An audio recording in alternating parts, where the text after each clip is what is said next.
Imaginez une simple marche. Vous êtes dehors, les pas rythment vos pensées, et tout semble s'éclaircir. La marche est bien plus qu'un exercice physique. C'est un moment de calme, un moyen de se reconnecter, de réfléchir, de planifier, ou tout simplement de trouver un peu de paix. Mais avez-vous déjà pensé à la marche comme un moment de communion? Pas seulement avec des amis ou la famille, mais avec Dieu.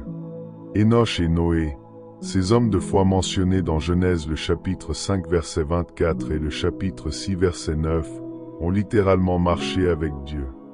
Ils ne se contentaient pas de prier assis ou à genoux. Ils étaient en communion avec lui tout en avançant dans leur quotidien. Vous aussi, vous pouvez vivre cette communion. En marchant pour aller au travail, entre deux réunions, ou même en faisant de l'exercice, prenez un instant pour parler avec Dieu. Transformez vos moments ordinaires en temps extraordinaires avec lui. Car Dieu désire que nous marchions humblement à ses côtés, chaque jour, dans une relation vivante et simple. Alors, la prochaine fois que vous marchez, posez cette question. Suis-je en train de marcher avec Dieu, ou simplement de marcher seul? Marcher avec le Seigneur procure une paix profonde, même dans les moments les plus troublés. Mais personne n'a dit que ce serait facile. Jésus lui-même l'a affirmé. Soyez heureux si vous êtes persécutés à cause de moi. Prenons l'histoire de David, l'homme selon le cœur de Dieu. Bien qu'il marchait fidèlement avec lui, sa vie était loin d'être parfaite. Imaginez un roi, trahi par son propre fils lors d'une rébellion. C'est dans ce chaos que David écrit le psaume 3. Seigneur, j'ai beaucoup d'ennemis. Mais toi, Seigneur, tu me protèges comme un bouclier, tu relèves ma tête. Malgré ses luttes, David s'accrochait à Dieu, lui confiant ses craintes et ses souffrances.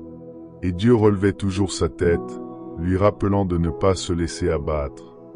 De même, Dieu veut relever votre tête, peu importe vos circonstances.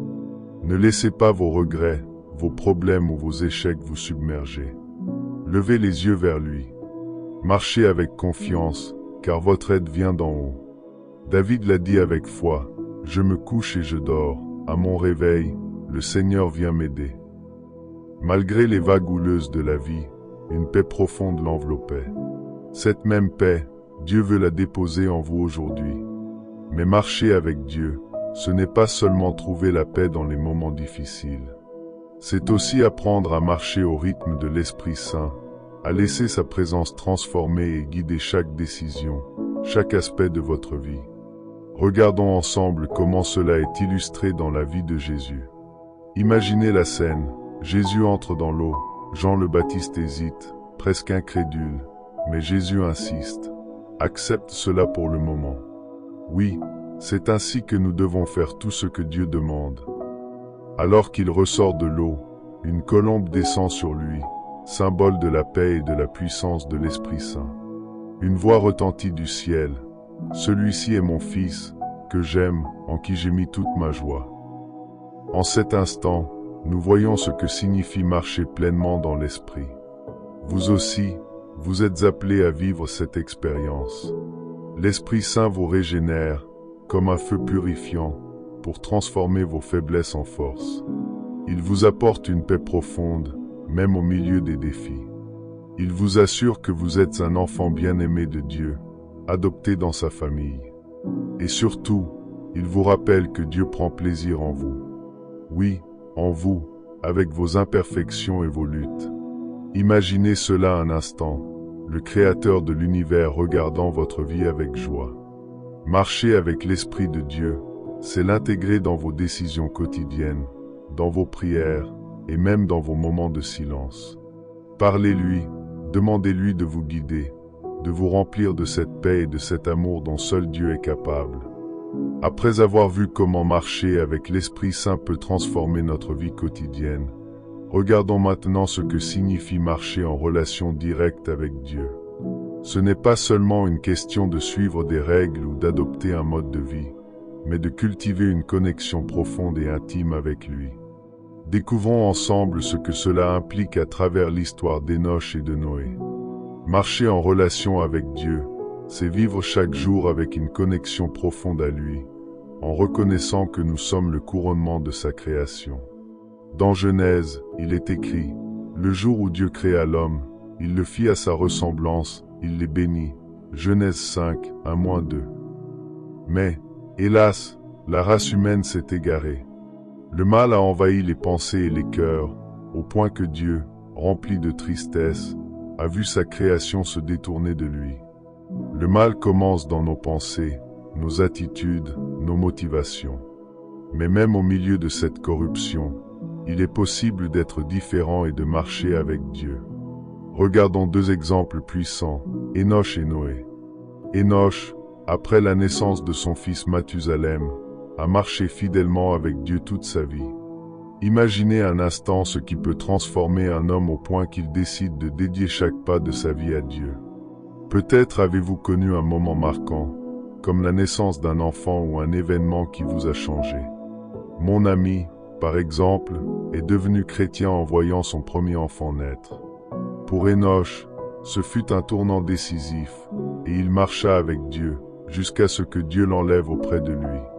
Et puis il y a Noé, un homme qui vivait au milieu d'un monde rempli de mal. Malgré cela, il trouva grâce aux yeux du Seigneur. Genèse 6:8. Imaginez la foi qu'il a fallu à Noé pour construire un bateau gigantesque alors qu'il n'y avait pas une goutte de pluie. Mais Noé a cru, et il a obéi. Chaque planche posée, chaque clou enfoncé était un acte de foi, un témoignage de sa relation avec Dieu. Marcher en relation avec Dieu, c'est choisir une voie différente, même quand tout autour semble aller à l'opposé. C'est écouter sa voix, surveiller l'état de son cœur, et lui obéir, même quand cela paraît insensé. Enoch et Noé nous montrent que c'est possible, et que cela change tout. Alors, que devons-nous retenir de ce message? Marcher avec Dieu, c'est bien plus qu'un simple concept spirituel. C'est une invitation à vivre une relation profonde avec le Créateur, à être guidé par son Esprit Saint, et à trouver la paix et la force, même dans les tempêtes de la vie.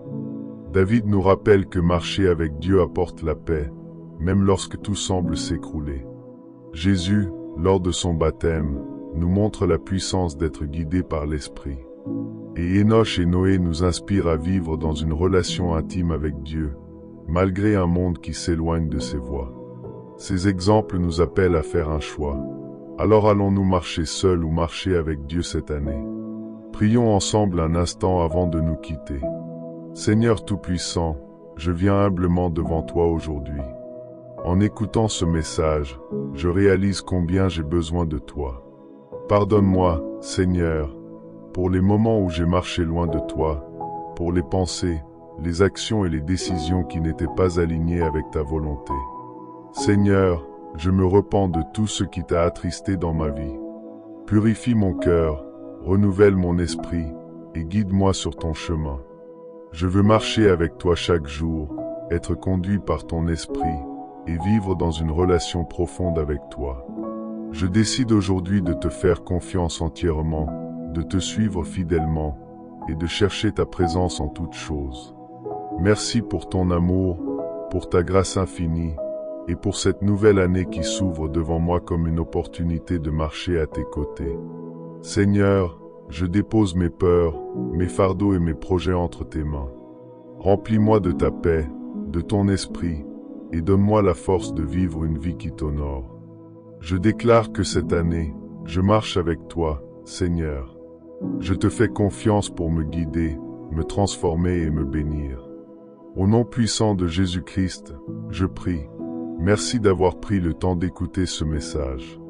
Mon espoir est qu'il vous ait inspiré à réfléchir, à vous rapprocher de Dieu, et à marcher avec lui dans cette nouvelle année. Si ce message vous a touché, ne le gardez pas pour vous. Partagez-le avec quelqu'un qui a besoin d'entendre ces paroles aujourd'hui. N'oubliez pas d'aimer cette vidéo, de vous abonner à la chaîne et d'activer la cloche pour recevoir chaque jour des messages qui fortifieront votre foi et vous guideront dans votre marche avec Dieu. Rejoignez-nous demain pour un nouveau message inspirant. Ensemble, laissons Dieu transformer nos cœurs et nos vies. Que le Seigneur vous bénisse abondamment.